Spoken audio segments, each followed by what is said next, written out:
The system wants you to feel mostly powerless because they have power, you don't. And it also wants you to feel inadequate until you buy more stuff. Because that's what marketers sell us, is the idea that until you buy this, you're incomplete. It turns out those two things don't make people happy. What makes us happy is agency, knowing that we have some sort of control over what's going to happen in our life. And unfortunately, the economic structure that we live in isn't going to be easy for most people to fix, not in the short run.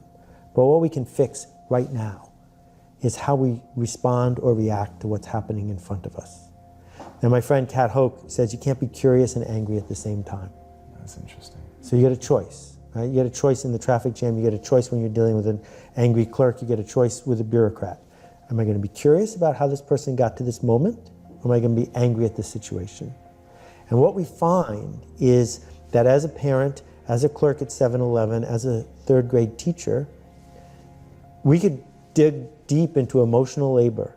Not the physical labor of digging a latrine, but the emotional labor of sitting when we feel like running, of whispering when we feel like yelling. We could dig deep and say, in this moment, I'm going to choose to be the best version of myself and seek possibility. And it turns out that that's a life, that you can build an entire life merely doing that. And then what happens, more often than not, is the world responds by inviting you to play on a bigger stage. So this is not about hustling. I'm not a fan of hustling. I'm a fan of a generous hustle. And the generous hustle says, how can I do things in the world to leave a better trail and to help other people? Not, how do I do things so I get my fair share? Because the world doesn't respond well to hustlers. They don't like being hustled. But the world responds really well to people who take responsibility and give away credit. And that boundary there is totally different. And if you work in an organization that can't respect that, there's another one that wants you. In '91, I helped invent commercial email. So if you've ever gotten an email from any company that you wanted to get, not spam, right? Because I was loud and proud against spam from an early age.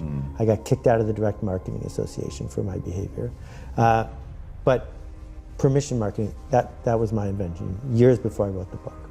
And we built a company that was getting more email every day than any company in the world, with only 75 employees.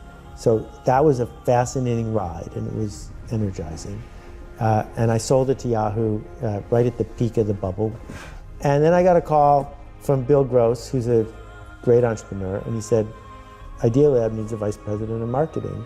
We're going to go public in 6 months. Would you like $1 billion in stock options to take the job? Wow. And I looked at my little kids and I looked at my life and I said, I know how to do that, but what would change for the better if I did? And so I turned it down. And once you turn down $1 billion in stock options, it becomes really easy to prioritize the rest of your life. Because you say to yourself, well, don't do it for money because you didn't do that for money. And so the model has been, I see myself as a teacher. So, I'm fortunate because I've shown up a lot, longer than most people thought I would show up, that there's a lot of people who trust me. And my goal is to build that trust, not to trade in on that trust. And that means putting things into the world that match the promise that I've made. And the promise I've made is, this might surprise you, this might not work, there are no shortcuts, but you might be able to see a different way through. That puts a lot of pressure on me to not do the safe thing. So, we wrote at Yoyodyne one of the first privacy policies ever on the internet. We won't rent or sell your email address. Now you see those everywhere. I don't need that policy anymore because the people who trust me know that I would never do that. And that's the goal, is how can you engage with people so that you don't even need a lawyer, so you don't even need the fine print, because you can live a life with no fine print. As you mentioned earlier, I've been a small-time entrepreneur since I was 14 and never did it for the money. I did it because it was interesting, because I saw a problem and I wanted to help change it. I saw a project, I wanted to see if it would work. And it was a fun ride through college. I went to business school briefly, and then I had my one and only real job at a software company, which was a great run because I was making mistakes on somebody else's dime. But I left there in '84 and proceeded to just fail and fail and fail. I sold my first book the first day to Warner Books for $5,000. Chip Conley and I wrote it together when we were 24. And then I did 86, 26 years old. And then I got 800 rejection letters in a row. Oh, God. I got rejected by every well-known publisher again and again and again, because all you needed to send out a book proposal was stamps. You had to go down to the local laser printing place, because I couldn't afford a laser printer, and you'd print out the proposals, and you'd just mail them, and if they liked it, they'd send you money, but they didn't like it. And then they didn't like it, and they just kept not liking it. And I was doing projects that were sort of like, in those days, you couldn't find a recipe for fortune cookies. Wasn't in a Chinese cookbook, wasn't in Enjoy Cooking. How do you make fortune cookies? So I was going to do a cookbook with a recipe for fortune cookies. But what are the other 200 pages? The other 200 pages were little tiny perforated fortunes, some by like Henny Youngman and others that we were just going to make up. So the fortune cookie construction set. What a great idea. They didn't like it.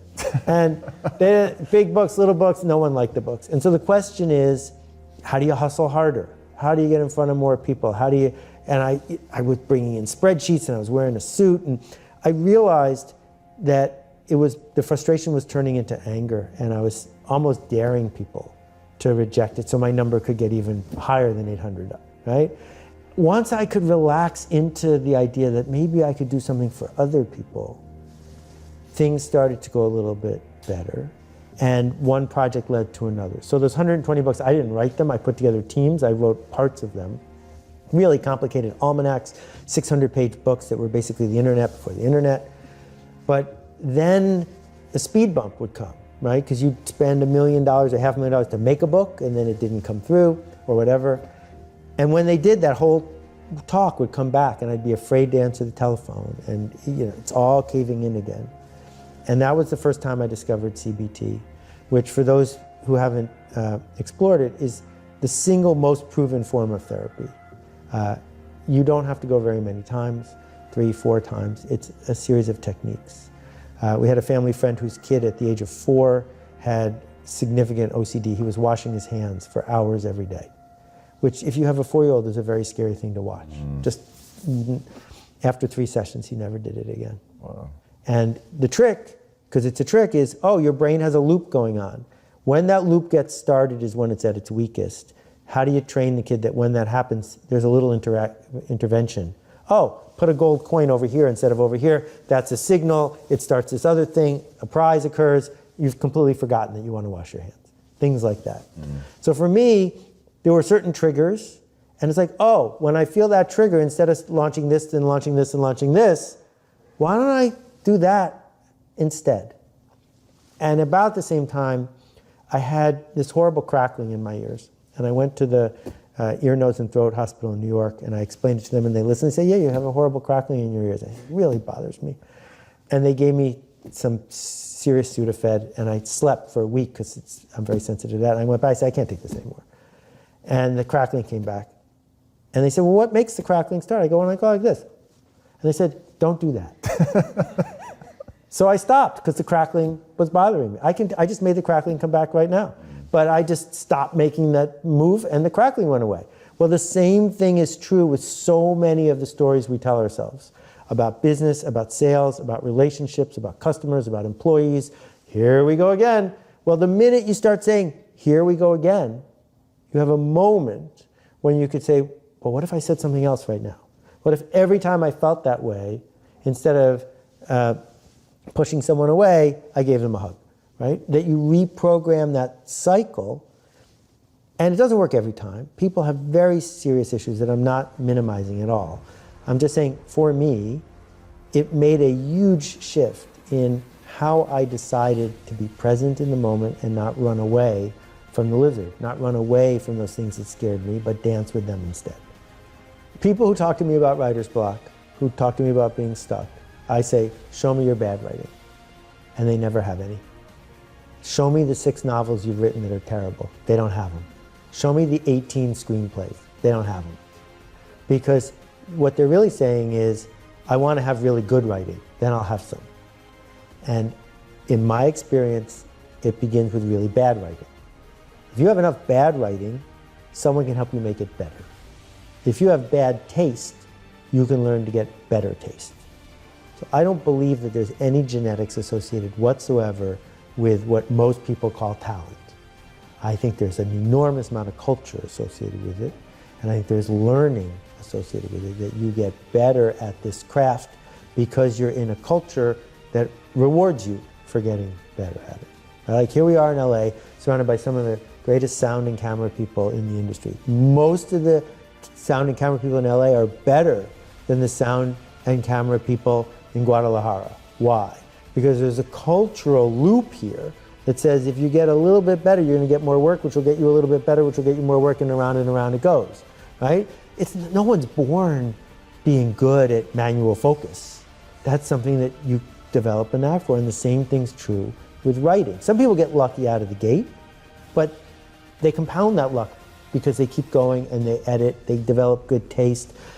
You know, I'm good at direct mail copywriting, partly because I've written 3,000 direct mail letters. And until you've written 2,000, it's not fair to say you're not good at it.